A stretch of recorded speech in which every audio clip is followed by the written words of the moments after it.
Em nome do Pai, do Filho e do Espírito Santo. Amém. Ave Maria, cheia de graça, o Senhor é convosco. Bendita sois vós entre as mulheres, e bendito é o fruto do vosso ventre, Jesus. Santa Maria, Mãe de Deus, rogai por nós, pecadores, agora e na hora de nossa morte. Amém. São José, rogai por nós. São Felipe Neri, rogai por nós. São Lourenço Marte, rogai por nós. Santo Agostinho, rogai por nós. Nossa Senhora de Fátima, rogai por nós. Em nome do Pai, do Filho e do Espírito Santo. Amém. Bom dia a todos. Nós estamos aqui na página 361 da biografia de Santo Agostinho, escrita pelo Frei Agostino Trappé. Os argumentos, nós estamos aqui falando da obra, da grande obra de Santo Agostinho, né? Cidade de Deus. Os argumentos opostos pelos filósofos à criação no tempo não são válidos. Pensando na ação criadora de Deus, não é preciso deixar-se trair pela imaginação, como se em Deus, como no homem, o agir e não agir são disposições diversas e sucessivas. Não. Deus, abre aspas, sabe agir repousando e repousar operando, e pode aplicar a uma obra nova um plano não novo, mas eterno. Fecha aspas. Se antes não criou e depois criou,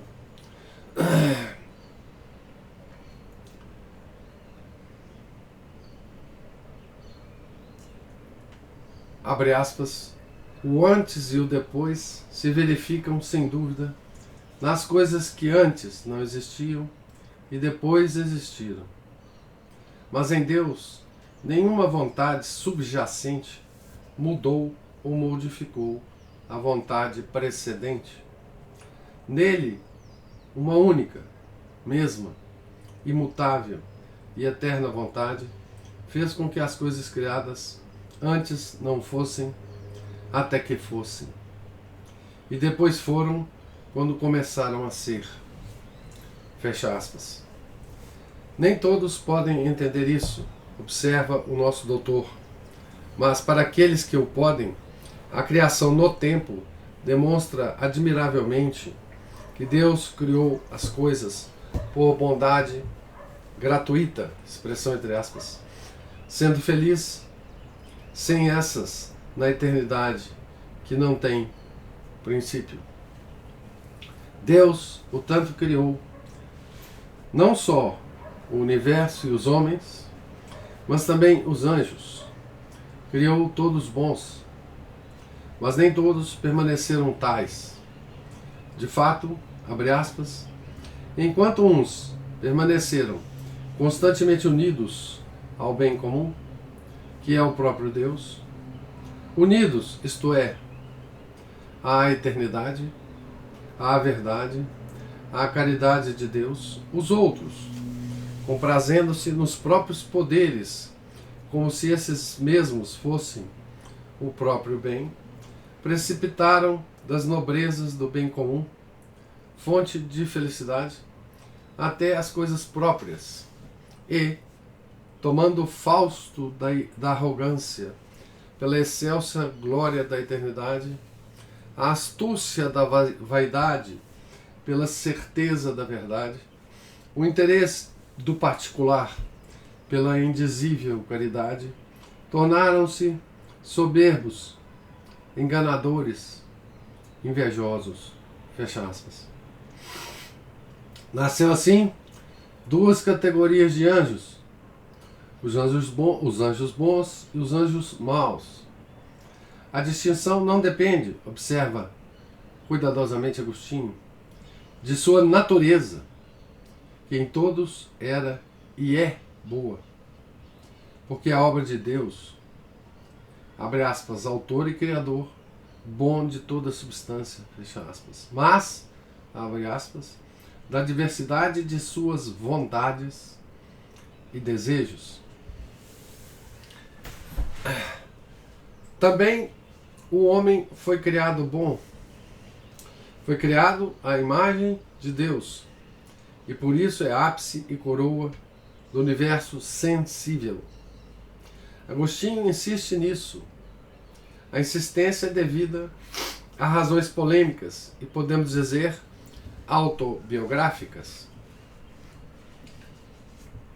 Mas é devida ainda e, sobretudo, a razões filosóficas, teológicas e místicas.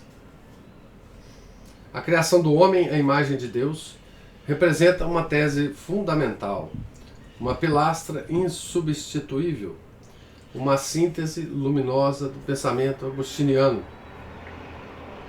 Mas também o homem, posto em tanta honra, pecou como os anjos rebeldes. Com seu pecado, o mal entrou no mundo, e com o mal entrou a divisão.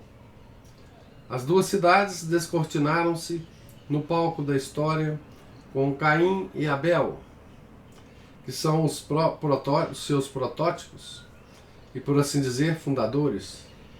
Um ímpio e fratricida, o outro inocente e vítima. Desde aquele momento, essas percorreram o caminho da história, unidas no cenário do mundo. As duas cidades, né? Percorreram o caminho da história, unidas no cenário do mundo, mas divididas nos ideais, nas ações, nas expectativas. Agostinho segue seu percurso através da Sagrada Escritura e da história profana até o advento de Cristo, até seus próprios dias.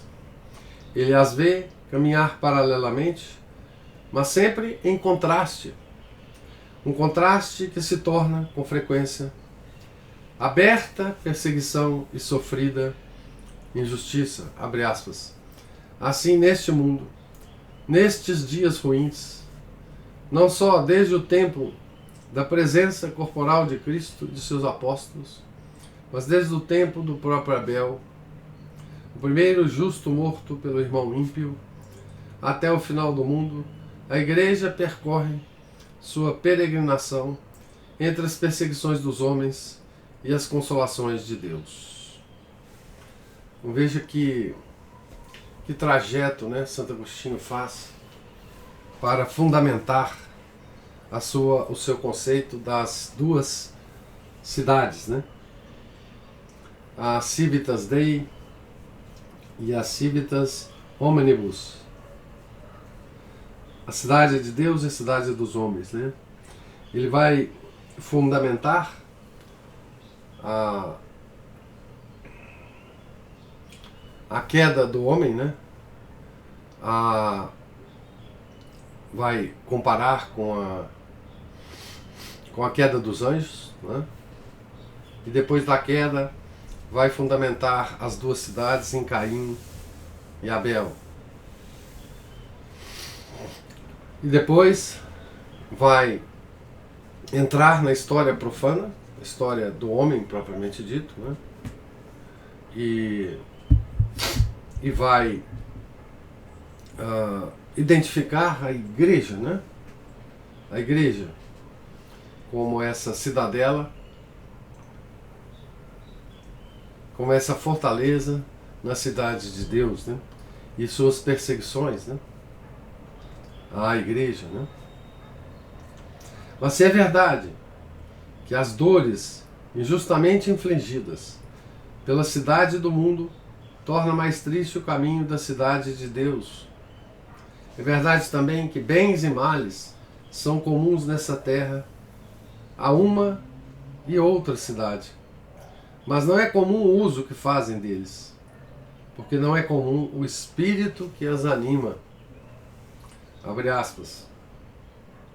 Existe a diferença daqueles que sofrem também na semelhança do sofrimento, na identidade dos tormentos. Não é idêntica a virtude e o vício. Como sobre o mesmo fogo o ouro resplandece e a palha fumega, e na mesma debulhadeira tritura-se o caule e purifica-se o grão, nem o óleo confunde-se com a borra pelo fato de escoar sob o peso da mesma prensa. Assim, a mesma força da tribulação, caindo sobre os bons, prova-os, purifica-os, filtra-os, caindo sobre os maus, condena-os, devasta-os, anula-os. Então, a cidade de Deus e a cidade dos homens não se distinguem pela falta de sofrimento. Os sofrimentos caem sobre uma e sobre outra. O que diferencia as duas cidades é as consequências dos sofrimentos. Numa, esses sofrimentos purifica, filtra, prova os seus habitantes. Cidade de Deus. Na outra cidade, condena os habitantes, devasta os habitantes, anula os habitantes, que é a cidade dos homens, né? A diversidade do uso depende da diversidade da orientação de fundo. Por sua vez, depende da diversidade dos fins últimos. O autor da Cidade de Deus discute longamente sobre o tema, apresenta as duas concepções, pagã e cristã, da felicidade, da paz e da justiça, e mostra a oposição entre ambas. A concepção pagã põe a felicidade nos bens do corpo ou do espírito, ou em ambos. Mas sempre, de todo modo, nesta vida temporal, neste mundo, na vida presente.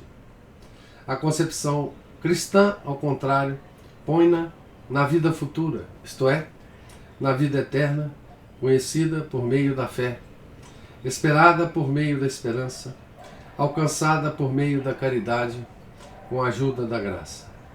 A oposição é nítida, e essa é só a primeira. Então, ele analisa a questão da felicidade nas duas cidades, né? A concepção pagã é ilusória.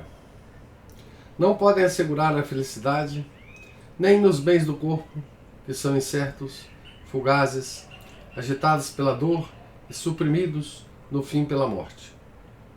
Nem os bens da virtude, que deve lutar para ser virtude contra o mal, como fazem precisamente a temperança, a fortaleza, a justiça, a prudência. Nem, enfim, os bens da família, da amizade, da cidade ou da nação. Só a cidade de Deus tem a felicidade verdadeira e segura, porque é uma felicidade plena e eterna. Mas não aqui. Aqui é possuída na esperança, não na realidade. Abre aspas, a realidade presente, sem aquela esperança, é uma felicidade falsa e uma grande miséria, fecha aspas. Outra oposição, o próprio conceito de virtude, da virtude em geral e da justiça em particular. É a grande questão das virtudes dos infiéis, longamente discutida por Agostinho contra Juliano. Não podendo resumi-la aqui, por exigência de espaço, direi apenas que o bispo de Hipona, embora reconhecendo e louvando as virtudes dos antigos romanos, que custodiaram, abre aspas, certa probidade própria, suficiente para fundar, para crescer e para conservar a cidade terrena, fecha aspas, embora admitindo que nenhum homem, por mais malvado que seja, não cumpra na sua vida alguma boa obra, afirma que não é verdadeira virtude aquela cujas obras não refiram a Deus. Para julgar-se uma obra é ou não é virtuosa, para julgar se uma obra é ou não é virtuosa, Não basta deter-se ante o objeto bom. É preciso examinar também seu objetivo. Esse ou é abertamente mau, e toda obra torna-se má, ou é a virtude buscada e exercitada por si mesma, e a obra não é mais que orgulho e vã ostentação. Ou é Deus, e aquela obra, neste caso, tem todas as prerrogativas da verdadeira virtude. Disso se segue que as verdadeiras virtudes são próprias da cidade que vive, não segundo o homem, mas segundo Deus. Isso vale particularmente em relação à justiça. Os filósofos pagãos falaram muito da virtude da justiça, e disso fala muito o autor da Cidade de Deus. Leiam-se suas palavras, ao menos as que citamos.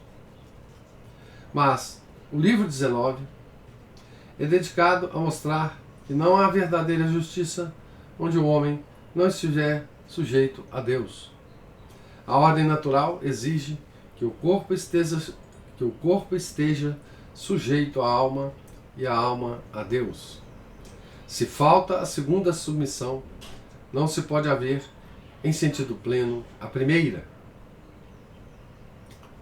Ou seja, se a alma não estiver sujeita a Deus, não há como cumprir a ordem natural, ou seja, sujeitar o corpo à alma. Então, se falta a segunda, não se pode haver, em sentido pleno, a primeira.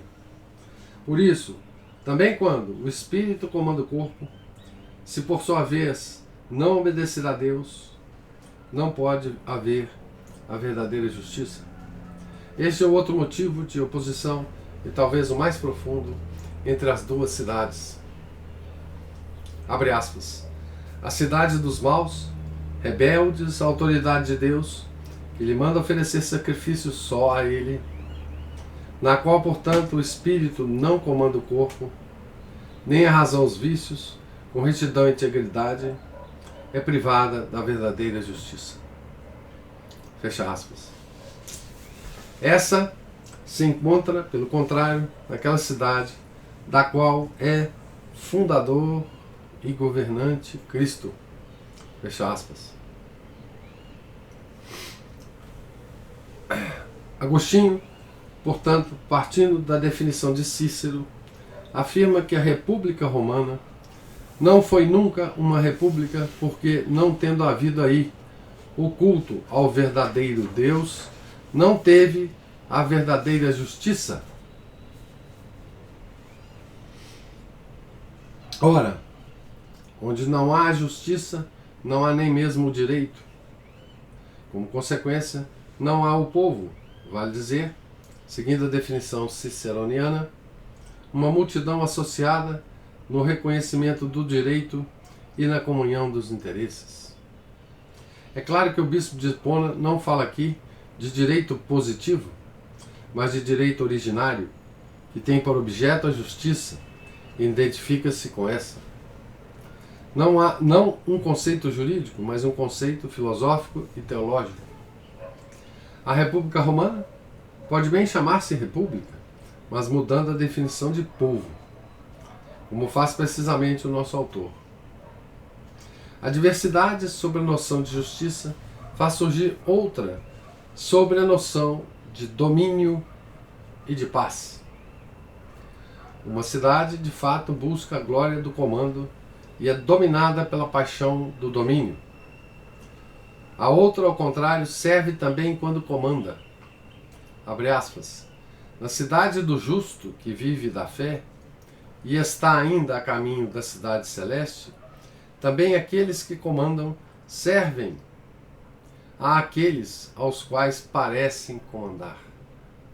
Com efeito, não é por paixão de domínio que comandam, mas pelo dever de tornar-se úteis. Não por orgulho de estar no comando, mas pelo desejo de prover. Fecha aspas. Deste modo, respeitam a ordem natural querida por Deus, que estabeleceu que, abre aspas, o ser racional, criado à sua imagem, não dominasse senão sobre os seres irracionais. Não o homem sobre o homem, mas o homem sobre o animal. Fecha aspas. Por último, grande diversidade na noção de paz.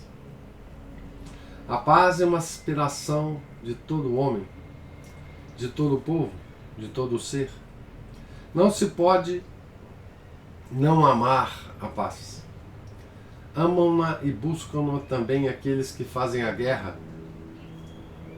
Abre aspas, buscam a paz nas cansativas guerras. Fecha aspas. Mas o que é a paz? Para Agostinho, importam dois elementos: ordem e segurança.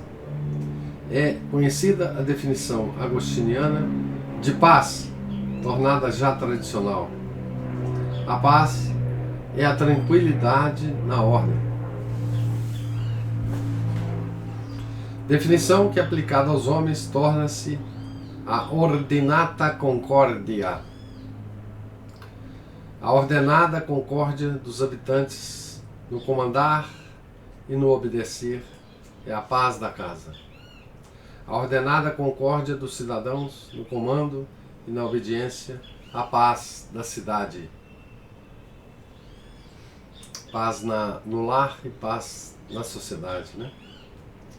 Também a cidade do mundo pode alcançar esta paz, embora entre lutas mortíferas e fratricídios.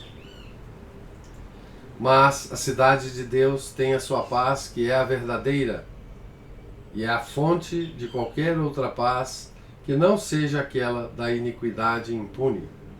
A paz com Deus e de todos os homens em Deus. Abre aspas. A paz entre o homem mortal e Deus é a ordenada obediência na fé e na lei eterna. Fecha aspas. Desta paz deriva a da cidade celeste, que consiste na sociedade, abre aspas, sociedade perfeitamente ordenada e perfeitamente concorde daqueles que fruem em Deus e mutuamente em Deus. Fecha aspas. Assim, porém, será na outra vida, quando vencida a morte, a vida social, entre aspas, dos santos será plena, segura e eterna. Deus, então, será tudo em todos. De Deus, de fato, a cidade celeste, que abraça anjos e homens, tem, abre aspas, origem, forma e felicidade. Se nos for perguntado de onde vem, responderemos: é Deus que a criou. De onde lhe vem sua sabedoria? É Deus que a ilumina. De onde lhe vem sua felicidade? É Deus em quem ela frui. Subsistindo nele, tem a existência. Contemplando-o, tem a luz. Unindo-se a ele, tem a felicidade. Ela existe, ela vive, ela ama. Na eternidade de Deus vive, na verdade de Deus resplandece, na bondade de Deus alegra-se. Fecha aspas. Já a cidade dos ímpios, na fase escatológica, não terá a paz, mas o seu contrário, a impossibilidade da morte e a perenidade da dor. Os últimos livros da Cidade de Deus são dedicados aos últimos fins. O autor aí rechaça a teoria dos eternos retornos da reencarnação, né?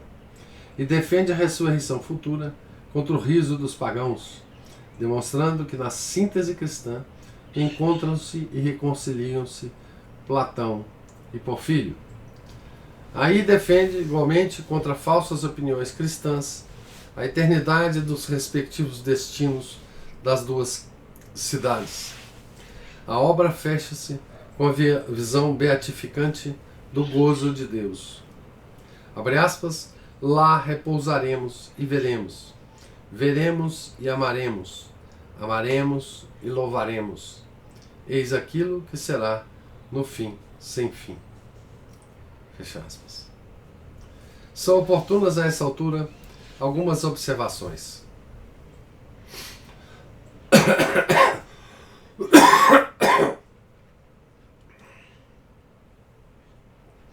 A concepção agostiniana das duas cidades, indubitavelmente grandiosa, suscita muitos problemas, que um grande número de estudiosos tentou e tenta especificar e esclarecer. Apontarei um. Pergunta-se se o radicalismo das duas cidades, uma destinada a gozar com Cristo, a outra destinada a sofrer com o diabo, deixa espaço suficiente para uma sociedade dos homens, entre aspas, essa expressão. Uma sociedade política, também entre aspas.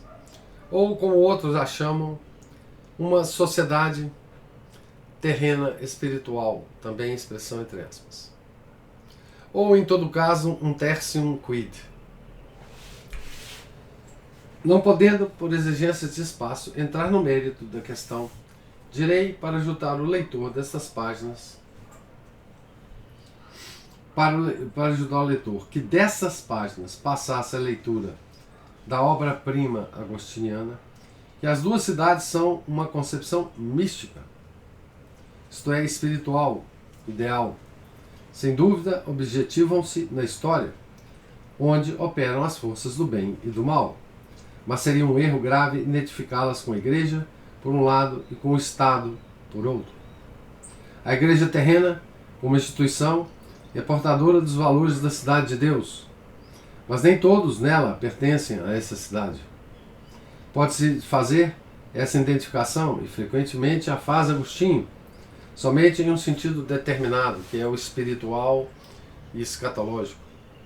Enquanto em tal sentido a Igreja abraça todos, e não só os eleitos.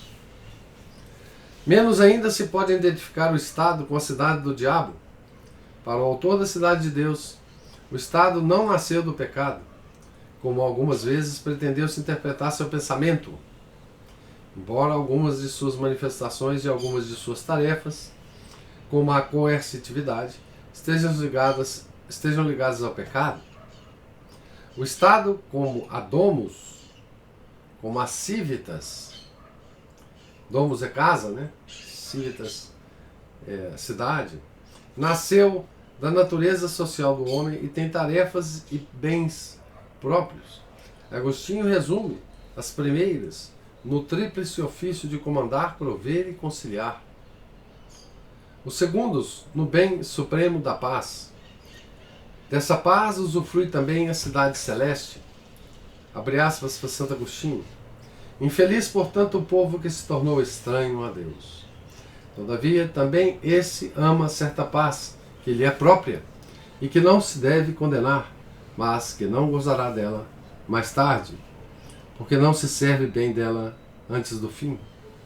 A nós, porém, interessa que possa gozar dela provisoriamente nesta vida, porque enquanto as duas cidades estiverem mescladas, servindo-nos também, nós, da paz da Babilônia, eis porque o apóstolo recomenda à Igreja que pregue pelos reis, pelos constituídos na autoridade, a fim de que, acrescenta, vivam uma vida quieta e tranquila com toda piedade e caridade. Ele cita o apóstolo Paulo aqui, né?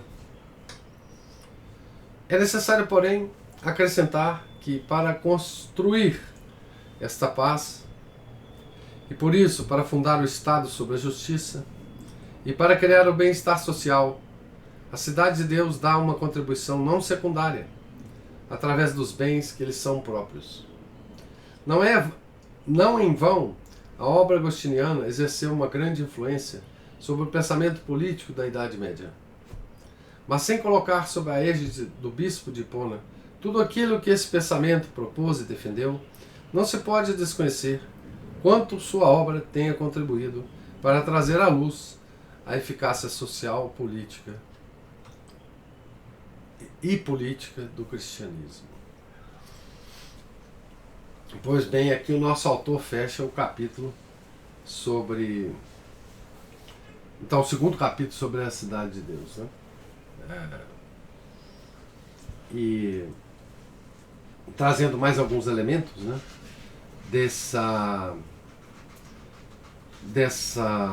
das características que Santo Agostinho, então, comentou sobre as duas cidades, né? Então Santo Agostinho, de fato, ele construiu completamente a noção dele das duas cidades, né? E o Frei Agostinho Trapet termina, né, o capítulo fazendo algumas considerações sobre como o pensamento de Santo Agostinho se desenvolveu ao longo dos séculos, né, e como os filósofos posteriores trataram esse conceito da cidade de Deus e da cidade dos homens, né, do ponto de vista concreto da vida das sociedades, né? O que é a cidade de Deus e o que é a cidade dos homens em determinada época? Como construir uma sociedade segundo esses dois princípios? E aí a gente vai tá falando de política, né? Como construir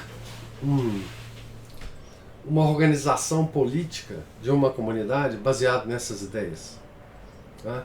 Como essas ideias influenciaram o pensamento político posterior. E aí vai, né? Bem, isso tem obras infinitas a esse respeito, né? Da influência extraordinária que essa obra teve no pensamento do homem ao longo dos séculos, né? Principalmente dos séculos cristãos, né? Mas o que nos importa aqui é que, obviamente, essas duas cidades, elas não têm fronteiras, não é? Elas não são cidades localizáveis geograficamente, não é? Você não tem como geograficamente entrar nessa cidade dos homens ou na cidade de Deus. Esse conceito, como o nosso autor fala, né, é um conceito espiritual, místico, não é? Você pode ser habitante de uma cidade, dessa cidade, de uma delas, não é? Independente da sua localização geográfica, né? Bastando você aderir aos princípios da cidade em que você quer morar, não é? Obviamente, a cidade de Deus você só entra por meio da Igreja Católica. Mas o Frei Agostinho faz uma observação muito interessante aqui, é que embora a igreja, né, seja a porta de entrada na cidade de Deus, nem todos que estão dentro da igreja estão dentro da cidade de Deus, né? Então ele rechaça a ideia de materializar a cidade de Deus na igreja e a cidade dos homens no Estado político, na República ou no Império, né? Isso é verdadeiro, mas o único caminho para a cidade de Deus, se a gente quer atingir em algum momento esta cidade, é através da igreja, né? Não há outra forma. Se não entrar por ela, você não atinge essa cidade de Deus, da qual Agostinho fala, tá certo? Então, é uma obra que só os comentários dela posteriores, nos séculos posteriores, podem encher várias bibliotecas, né? E enchem várias bibliotecas, né? Então, nós terminamos aqui o capítulo 30, né? E já estamos nos aproximando da terceira parte do livro, né? Nós vamos ler o último capítulo proximamente, da segunda parte do livro, O Pastor para então entrarmos na última parte da obra, que é o místico, parte 3, né? O místico, tá certo? Mas estamos então na página 370. Gostaria de ouvir os comentários de vocês, se existirem, a essa leitura de hoje.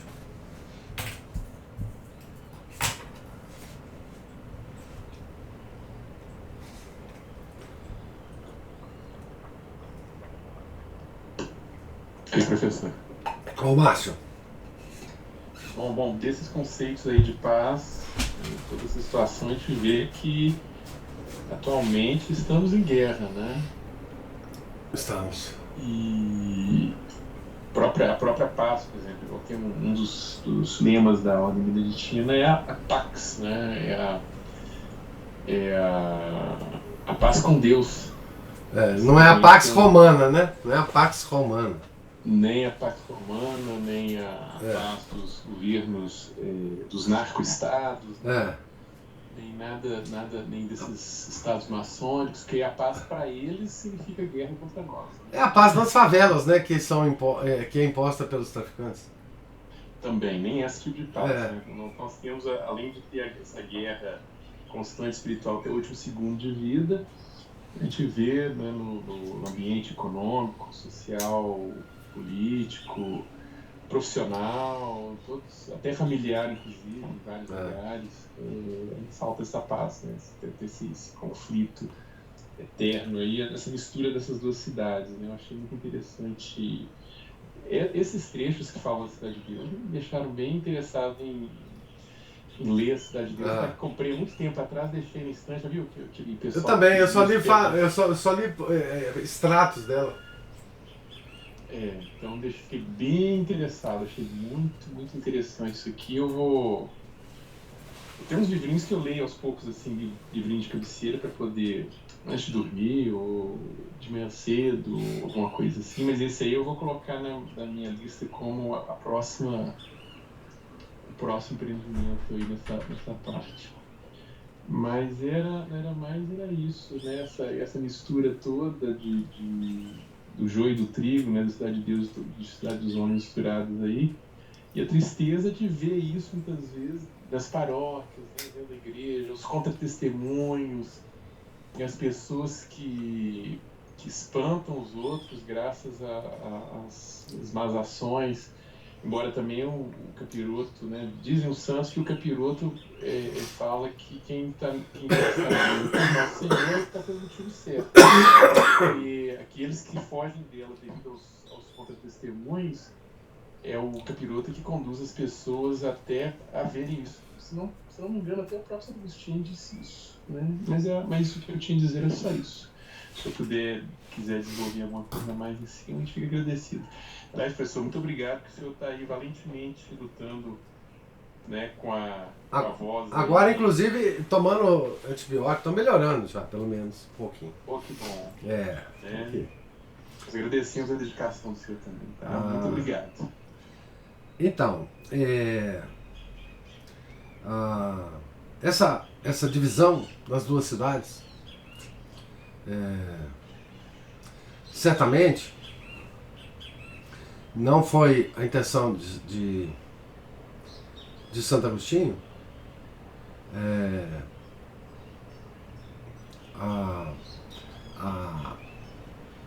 uma obra de constituição dessas duas cidades na Terra, né? Certamente, ele não via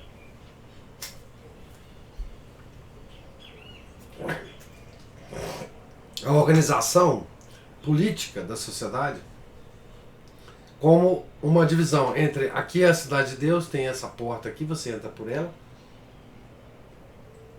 e se você quiser ser cidadão dessa cidade, basta você entrar aqui, preencher uns formulários, e lá é a outra cidade dos homens, né? Não foi isso.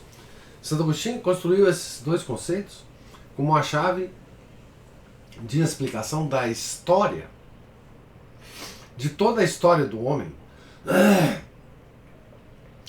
Ele fez um exercício de interpretação histórica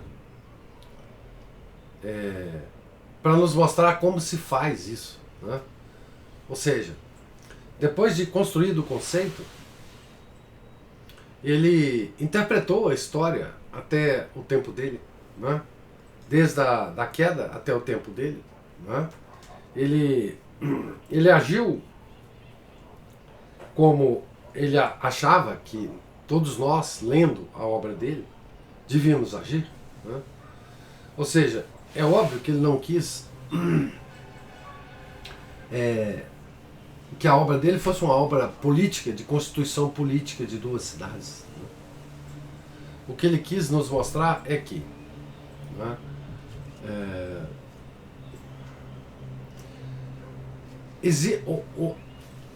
a história, ela tem uma chave de entendimento que está contido na revelação, está contida na revelação, não é? Por isso ele recorre. Você veja que coisa interessante, né? Qual que era o problema prático que Agostinho estava se defrontando com ele, né, para escrever essa obra? O problema prático era o seguinte: a queda de Roma, a invasão de Roma pelos godos, tá certo? Além disso, por causa dessa queda, os cristãos estavam atacando a igreja como a causa dessa queda.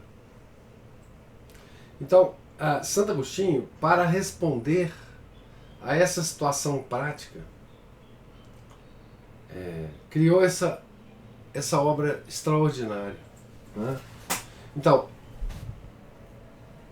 o que ele quis mostrar, né, é que, para nós entendermos, para que os contemporâneos dele entendessem a queda de Roma, além disso, a importância de Roma, a importância do Império Romano, a importância da formação do Império Romano, né, e os passos que se seguiriam àquela queda, que ele também não sabia quais eram, ele então construiu toda uma concepção geral de história, com a chave das duas cidades, baseado onde? Na revelação, né? Ele partiu lá da criação originária de Deus, criação dos anjos, do universo e dos homens, né? Depois a queda, né? Onde logo depois da queda ele identifica, né, os representantes das duas cidades, Caim e Abel, né? Depois da queda houve a necessidade da nossa redenção, certo? Então ele liga o advento do nosso Senhor Jesus Cristo, seu nascimento e a sua paixão, não é, com um desenvolvimento agora no tempo, na história, um desenvolvimento ligado à queda, não é? Ligado à queda. E então, entre a queda e o advento, as duas cidades se formaram. A cidade de Deus e a cidade dos homens. Com a vinda do Nosso Senhor, a cidade de Deus passou a ter uma representação, uma porta de entrada que os homens poderiam ter para serem habitantes da cidade de Deus, certo? E aí, com a igreja, a história então vai se desenvolver a partir da fundação da igreja, né? Então, essa é uma concepção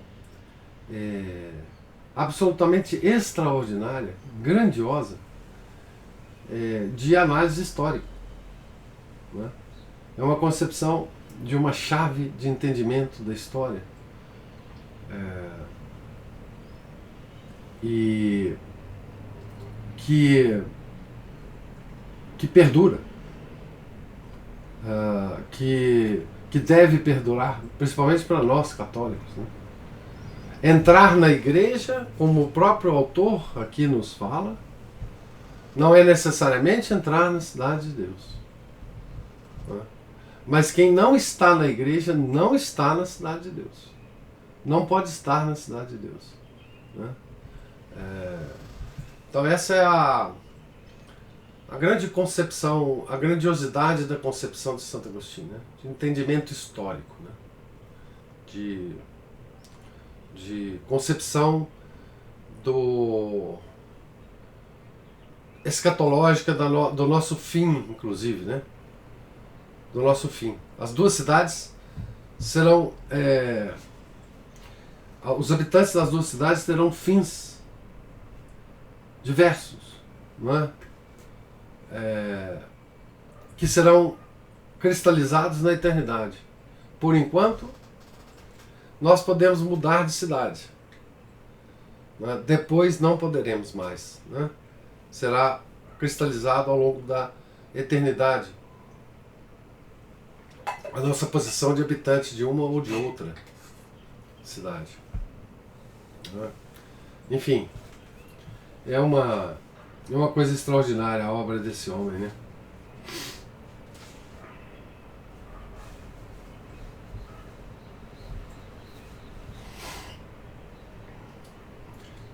Alguma observação a mais? Adicional? Mas uma pergunta. O senhor falou tantas vezes a palavra-chave hoje. E então, olha como é que as coisas passam, a gente não... Eu, né? Tô falando de mim, não questiono e tal. É por isso que o Vaticano é em formato de chave. Tem Mas a chave, ali é a chave de Pedro, né? A chave de Pedro. Que abre as portas do céu. Mas o que eu digo de entendimento-chave é que a partir dele você entende o resto. Você tem que abrir essa porta para entender o resto. É como a queda, por exemplo, um conceito-chave para você entender toda a psicologia humana. Então é aquela coisa que sem ela você não consegue entender, você fica confuso em torno de vários conceitos. Quando você tem o entendimento-chave, o conceito-chave, você abre a porta e entende tudo. Essa questão das duas cidades é assim com a história, né?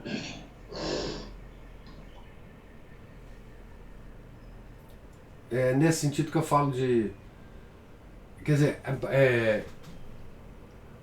o entendimento-chave tem que estar sempre na nossa cabeça quando a gente está analisando qualquer coisa que está acontecendo hoje na sociedade, na história do homem, etc. A gente tem que manter esse entendimento na cabeça, esse conceito na cabeça, para que o nosso entendimento consiga alcançar o que está acontecendo, né?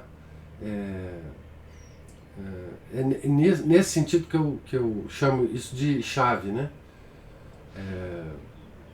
Sem ele você tá com a porta fechada, você não consegue entender. Então, história, por exemplo, análise histórica,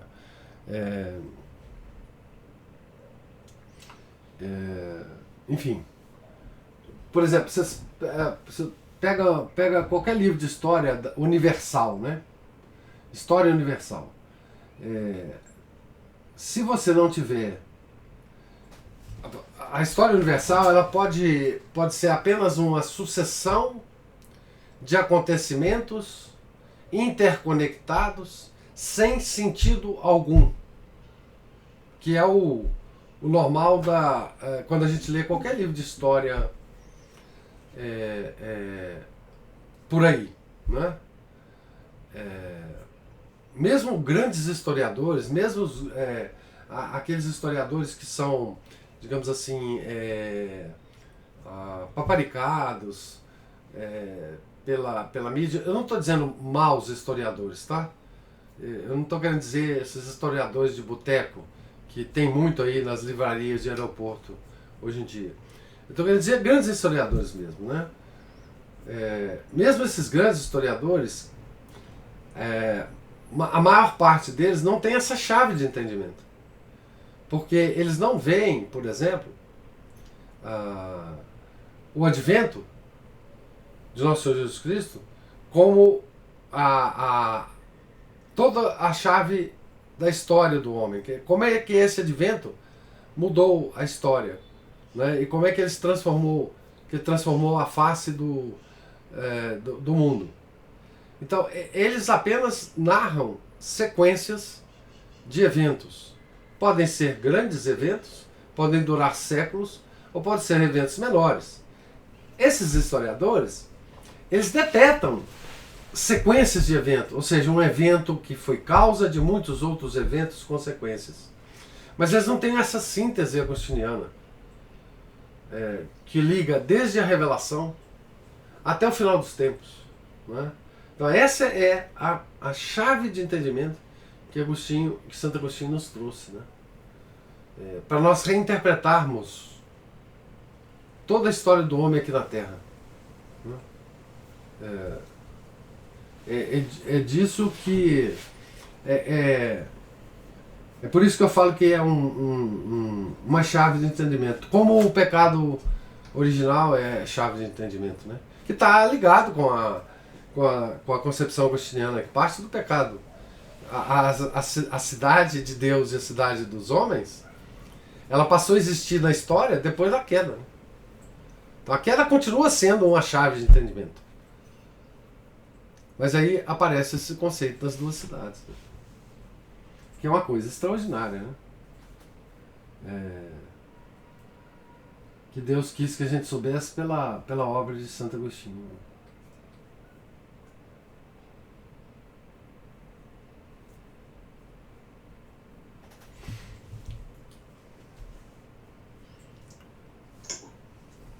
Essa mesma chave de entendimento aí faz também com que a gente não seja apenas um assistente passivo da história, né, que acontece diante de nós, mas, assim, de certa forma, pode nos levar também a uma certa indiferença inaciana, no sentido de ser um paciente, ou seja, saber sofrer aquilo ali, ou saber ser uma pessoa dentro daquilo que tiver ao próprio alcance, agir o possível ali, justamente tendo Deus como centro dessa história e orientação da vida dela, e tentar ordenar os atos deles, as ações, as reações, sempre voltados para Deus e poder, né, colaborar com o desdobramento dessas coisas de uma forma que melhor agrade a Deus,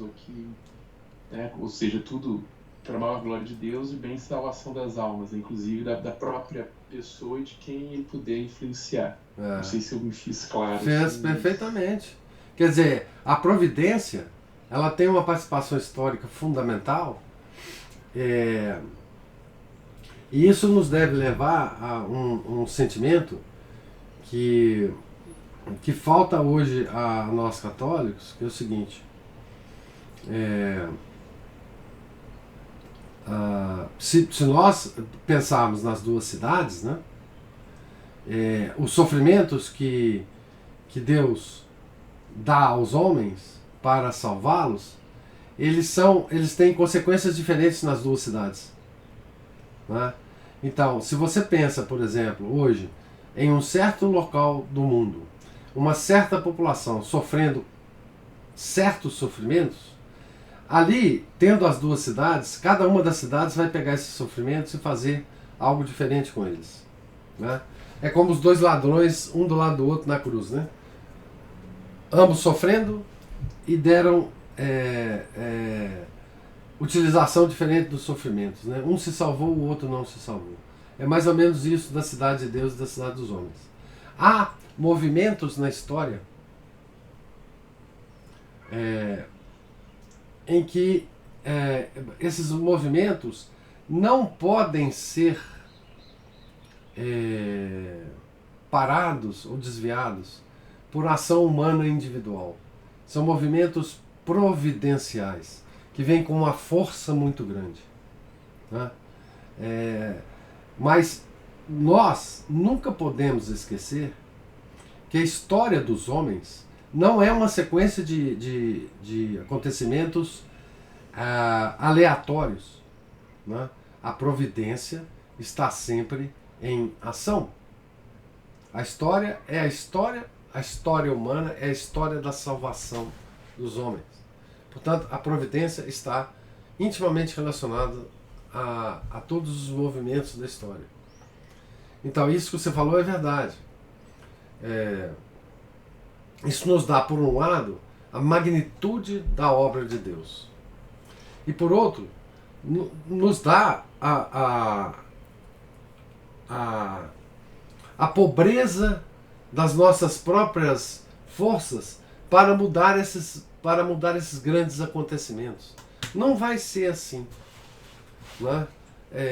As construções históricas leva tempo. Não é só pela ação de um homem. Né? Então, isso nos dá um certo apaziguamento interior, né? Nesse entendimento. Né? Isso nos dá uma certa quietude, uma certa, você usou a palavra indiferença, né? Santa indiferença, né? Com os acontecimentos do mundo. Né? Só não pode dar essa indiferença a quem Deus escolheu para ter uma ação naquele acontecimento. Né? Porque Deus também pode escolher certos homens para ter uma ação frutífera em determinados acontecimentos históricos. Né? Isso é da parte dele, a gente não sabe. Mas sim, eu entendi o que você quer dizer. Eu acho que eu entendi o que você quer dizer.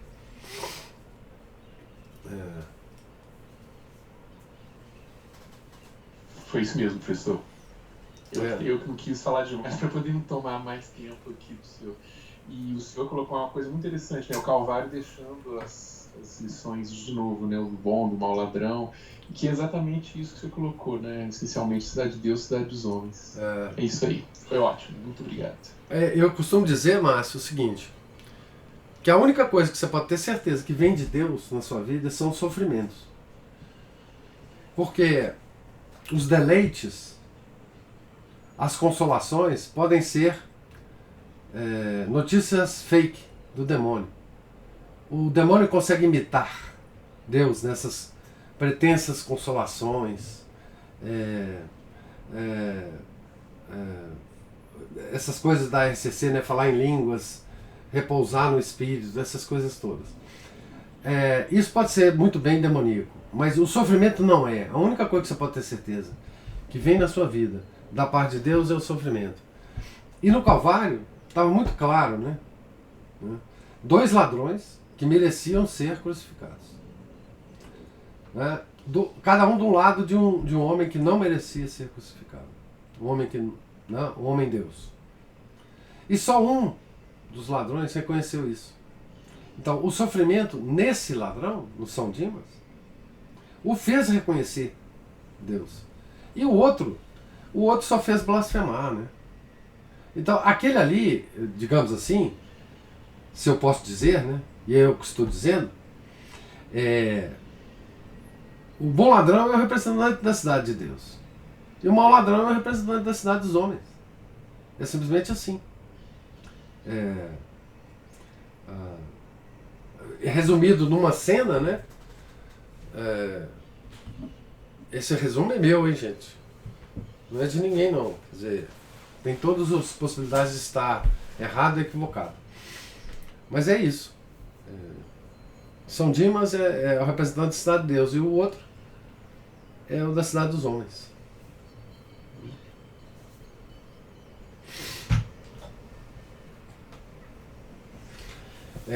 Pois bem, mais alguma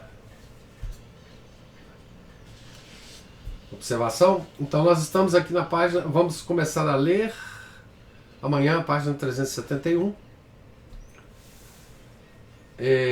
capítulo 31. Deus lhes pague a paciência, a presença, os comentários e observações. Tenham todos um santo dia, fiquem com Deus. Em nome do Pai, do Filho e do Espírito Santo. Amém. Ave Maria, cheia de graça, o Senhor é convosco. Bendita sois vós entre as mulheres, e bendito é o fruto do vosso ventre, Jesus. Santa Maria, Mãe de Deus, rogai por nós, pecadores, agora e na hora de nossa morte. Amém. São José, rogai por nós. São Felipe Neri, rogai por nós. São Lourenço Mártir, rogai por nós. Santo Agostinho, rogai por nós. Nossa Senhora de Fátima, rogai por nós. Em nome do Pai, do Filho e do Espírito Santo. Amém.